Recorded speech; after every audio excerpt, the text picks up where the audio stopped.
Tignan nyo ang account niya. May highest rank siya na 5,863 stars. Siya si Gold Lane Viral. Tignan nyo naman mga lods. Ayan. Taga-Indonesia to sila mga lods. Ilang season na sila yung nangunguna sa rank mga lods. Mag-end season na 5,863 stars. Tingnan nyo mga lods. Starboy Villains ang squad nila mga lods. Ayan. Ilang season na yan sila nangunguna sa rank mga lods. Ito yung mga kasama niya sa squad mga lods. Ayan.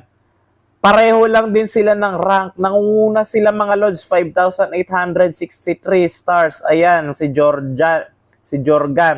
Si Penrer. Ito rin si Penrer mga lods. Halos kapareho rin nila ng stars. Ayan. Tingnan nyo naman mga lods. Tingnan nyo naman. Ilang babaero tong si Penrer. Tingnan mo. Daming kasamang chicks. Babaero yan mga lods, sigurado ako. Ilang season na sila mga lods, yung squad nila nangunguna. Ilang season na sila nangunguna. Ayan, tingnan nyo naman yung mga rank nila mga lods. Ilang season na sila nangunguna. Pag mag-end season, sila talaga lagi yung may pinakamataas na stars mga lods. Ano kaya yung sikreto at kababalaghan na ginagawa nila mga lods? Bakit sila nakakaabot sa ganitong rank mga lods? Wala ba silang mga trabaho? Wala ba silang ibang pinagkakabalahan? O may ginagawa silang kababalaghan? Pakilagay sa comment section ang sagot nyo mga lods.